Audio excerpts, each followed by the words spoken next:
Gmadlobt ქალბატონო პრეზიდენტო, ძვირფასო კოლეგებო.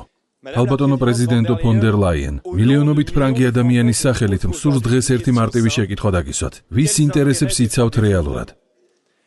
ვის ინტერესს იცავთ ქალბატონო, როცა საფრანგეთის, როგორც მეორე უდიდესი ეკონომიკის წინააღმდეგ, მერკოსურის სავაჭრო ხელშეკრულებას დებთ?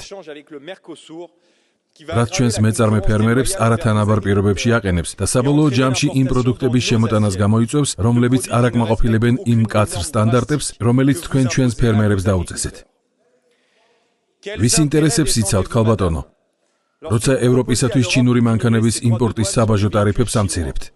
ხოლო ამავდროულად ჩვენს მწარმოებლებს 2035 წლიდან ჰიბრიდული და საწვავზე მომუშავე მანქანების გაყიდვას უზღუდავთ, თანაც მათ მუდმივად საფინანსო ჯარიმებით ემუქრებით.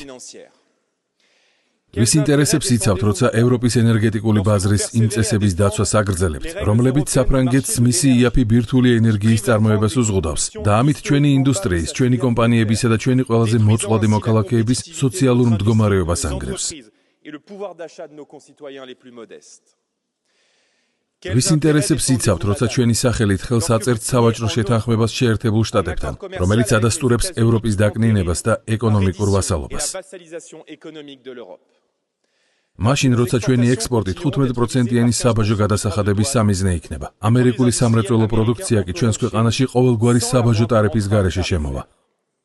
და თითქოს ეს არ ყოფნიდეთ, თქვენ ავალდებულებთ წევრ სახელმწიფოებს გადაიხადონ უზარმაზარი ხარკი, 750 მილიარდი დოლარი ამერიკული ენერგორესურსების იმპორტში, 600 მილიარდი დოლარი ინვესტიციებში, რომლებსაც თავს ახვევთ ჩვენს ქვეყნებს.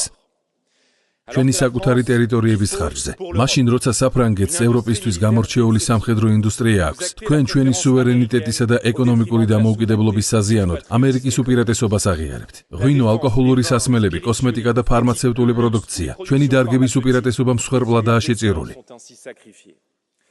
ამ დროს ჩვენ გარშემო კანადა, გაერთიანებული სამეფო, ავსტრალია, იაპონია და სამხრეთ კორეა გაცილებით უკეთეს შეთანხმებებს დებენ, ვიდრე ჩვენ. სხვა სიტყვებით რომ ვთქვათ, ყველაზე მცირე ქვეყნების საკუთარ ინტერესებს ბევრად უკეთ იცავენ, ვიდრე ეს თქვენ გააკეთეთ რამდენიმე კვირის წინ შეერთებულ შტატებთან. ევროპული კომისია ხალხს პირდებოდა, რომ კავშირი მსოფლიოს ერთ-ერთ უმძლავრეს ეკონომიკურ ზონად გადაიქცეოდა. ჩვენი ბაზარი 450 მილიონის მომხმარებელს მოიცავს, მაგრამ თქვენ დანებება გადაწყვეტეთ. როცა საქმე გერმანული ინტერესების დაცვას ეხება, უნდა დაიცვათ ეროვნული ინტერესები.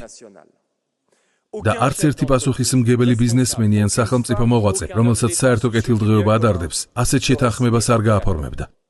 თუმცა თქვენ, ქალბატონო, ეს გააკეთეთ ჩვენი სახელით.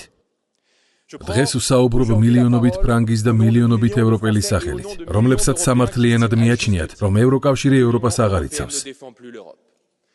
იმ დროს, როდესაც გარშემო ქვეყნები წინ მიდიან, იზრდებიან და ახალ სიმაღლეებს იპყრობენ, ჩვენ კი ჩვენს ხალხს განადგურებისა და დაცემის გზაზე მივუძღვით.